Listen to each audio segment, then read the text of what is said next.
Is Democracy Now! I'm Amy Goodman with Nermeen Sheikh.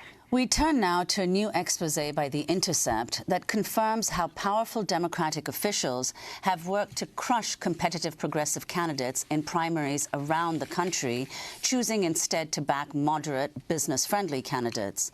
This comes after President Obama used his farewell address to encourage Americans upset about the outcome of the 2016 election to take action by running for office themselves. If you're disappointed by your elected officials, grab a clipboard, get some signatures, and run for office yourself.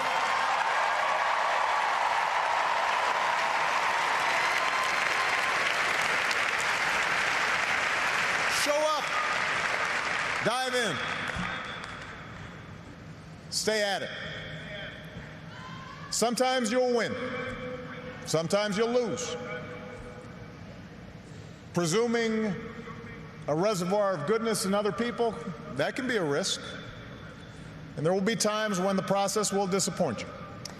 Well, today we speak with a Colorado man who heeded Obama's call and found himself disappointed by the process after he was repeatedly pressured by powerful Democrats not to run. In fact, he recorded a conversation in which he was directly told to drop out of the Democratic primary for Colorado's 6th Congressional District by none other than the second-ranking House Democrat. Now he's gone public with the recording, which was turned into an animated video by The Intercept. This is a clip. Listen carefully. Parts are hard to understand. In Colorado's 6th district, one of the most competitive seats in the country, the DCCC moved in early to select Jason Crow, a corporate lawyer, as the party candidate, pushing resources, endorsements, and money to Crow while elbowing out progressive Democratic competitors. The Democratic Party often denies that they play favorites.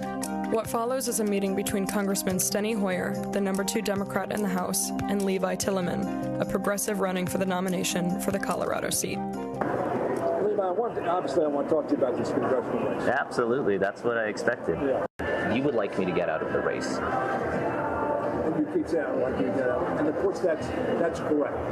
Yeah. I know you're fundraising for Crow. Yeah. You know. I'm for Crow.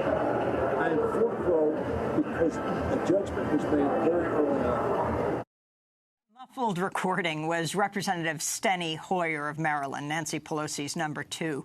You can hear him in that recording saying, "That's correct," when Levi Tillman asks him if he'd like to get out of his primary race and that the decision to back his opponent was made early on. Well, for more, we go to Denver to speak with Levi Tillman, a candidate in Colorado's Democratic primary for the 6th Congressional District, which includes Denver. He's featured in the new expose by Lee Fong, investigative journalist at The Intercept, headlined "Secretly Taped Audio Reveals Democratic Official Pressuring Progressive to Bow Out of Election." We welcome you both to Democracy Now! Levi Tillman, explain when this meeting took place and exactly what you were told. This happened in December after months of our campaign receiving subtle and frequently not so subtle messages from Democratic insiders that there was a chosen candidate and it wasn't us, and that they were going to shovel money and resources towards a candidate who, quite frankly, I don't think represented the values of the district. Explain exactly further how you met with Steny Hoyer, what the circumstances were. Well, Hoyer was in town on a fundraising trip during which he was going to hold a closed-door fundraiser for my Democratic opponent, but he reached out to me and he asked if we could sit down and have a meeting at a hotel downtown. So I obliged, and I told him that I thought that we needed to fight for truth and democracy and for democratic values. And when I say that, that's not just democratic values with a big D. That's democracy with a small d. And he told me that, quite frankly, he thought the right thing to do was for Democrats to get in early and to put their weight behind a chosen candidate. Well, I want to go back to another excerpt of The Intercept's animated video of the audio recording made by our guest, Levi Tillman, of his meeting with Democratic Representative Steny Hoyer. Listen carefully. Crow is the favorite, in no small part Congressman Hoyer, because the DCCC not only put its finger on the scale, but started jumping on the scale very early on. And I'm born and raised a Democrat. I mean, it's undemocratic to have a small elite select someone and then try to rig the primary against the other people running. And that is basically what's been happening. I hear you, and I disagree.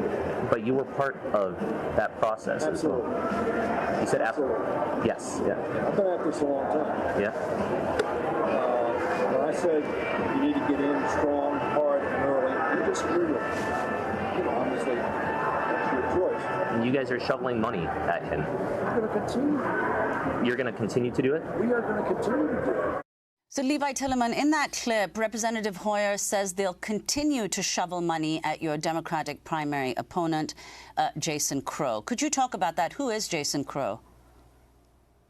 Well, Jason Crow is a white-collar criminal defense lawyer who didn't live in the district when he decided to run. But the bigger problem doesn't have to do with me or my Democratic opponent who has embraced this support. It has to do with the fact that this happened not just to my campaign, but to every other Democrat who is running in the district and to dozens of Democrats across the country. And what that means is that Washington insiders are controlling the agenda. They're pumping money towards candidates who are going to fight for corporations and Wall Street and the establishment and issues that progressives care about. Issues like a living wage and Medicare for all, and a complete transition to renewable energy by 2035, and finally impeaching Donald Trump. Those aren't getting the attention they deserve in Washington today. Let's bring Lee Fong into this conversation, the Intercept investigative reporter with this expose. Lee, talk about Representative Steny Hoyer.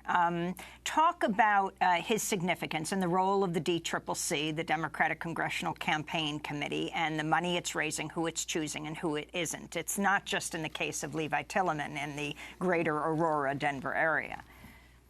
That's right. Steny Hoyer is the #2 Democrat in the House. He also has ambitions to be the next Speaker of the House. And Steny Hoyer, elected from Maryland, really skyrocketed through the Democratic leadership ranks. He was elected in 1981, but he's played a part in the DCCC for his entire congressional career. He's been a big party fundraiser. He's the point person in the Democratic caucus to outreach to K Street to raise big bucks from lobbyists and from corporate PACs.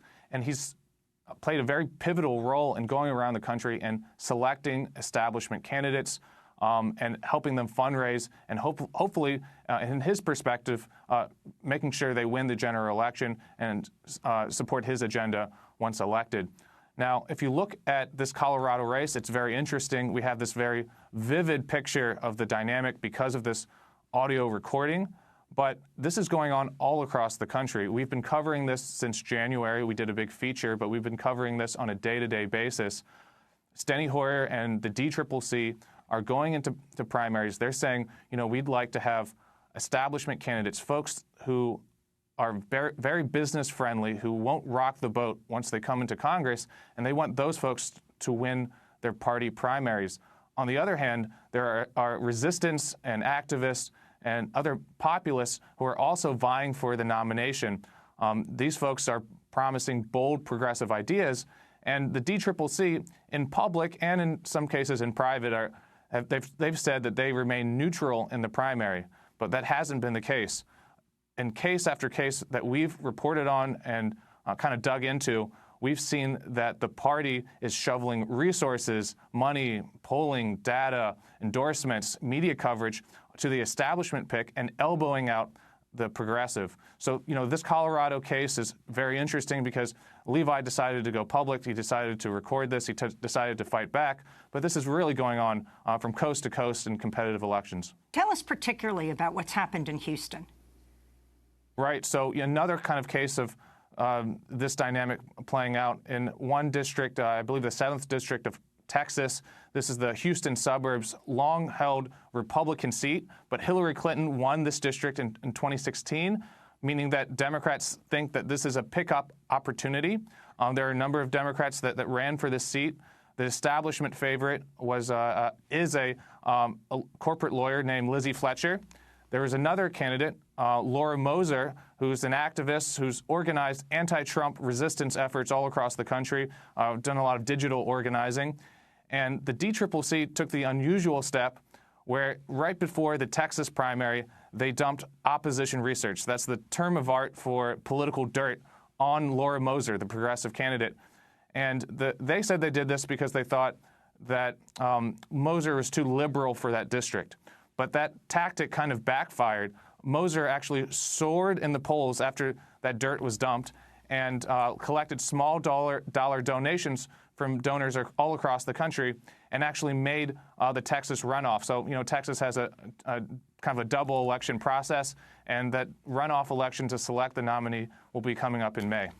Well, one of the other things that you mention in your piece has to do with the fact that before candidates are considered, the DCCC tells them they have to pass the Rolodex test. So can you explain what that is? And also the fact that the DCCC has renewed its partnership with the Blue Dog Caucus. So can you explain the significance of that? Right. Well, we've talked to a number of candidates who say, they're first-time candidates. They're trying to learn the process in Minnesota and Pennsylvania and elsewhere. We've heard this anecdote several times. But when they go to the DCCC and say, we'd like to learn how to be a candidate, DCCC officials say, take out your smartphone and show us how you can raise $200,000, $250,000 just from the contacts on your smartphone. So there's kind of a moneyed barrier to even running for office. That's why the DCCC is kind of gravitating towards corporate lawyers or folks that have a lot of wealth. And, all of these kind of battles within the Democratic Party are not going on in a vacuum, right? So, on the left, there are some organizations affiliated with Bernie Sanders or other activist groups that are trying to influence these primaries, trying to hoist up more bold progressives as the Democratic nominee. But at the same time, the DCCC has renewed its partnership with the Blue Dog Caucus. The Blue Dog Caucus has historically been both culturally and economically conservative Democrats, folks who oppose gay marriage, but also are friendly to tax cuts for corporations, deregulation, cutting Social Security. Their numbers have been winnowed in recent elections. There's not many of them left in Congress, but the Blue Dog Caucus is now partnering with the DCCC to select establishment candidates, hoping that the Blue Dog Caucus will be renewed in this election cycle. And, this is not kind of an even fight.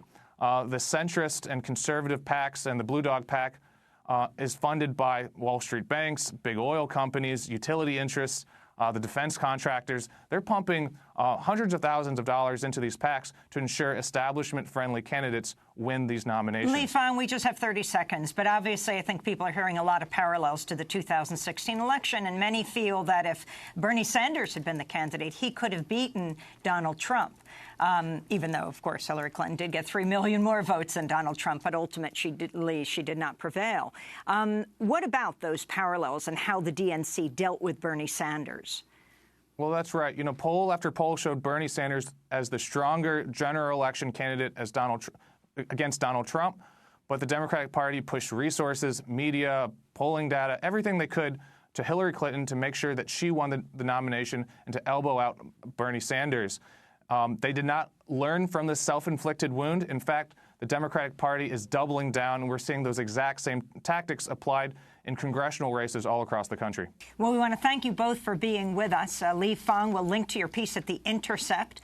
And Levi Tillman, a candidate in Colorado's Democratic primary for the 6th Congressional District that includes a large area of Aurora right next to Denver. This is Democracy Now! When we come back, we're going to talk about the Rohingya in Burma. Stay with us.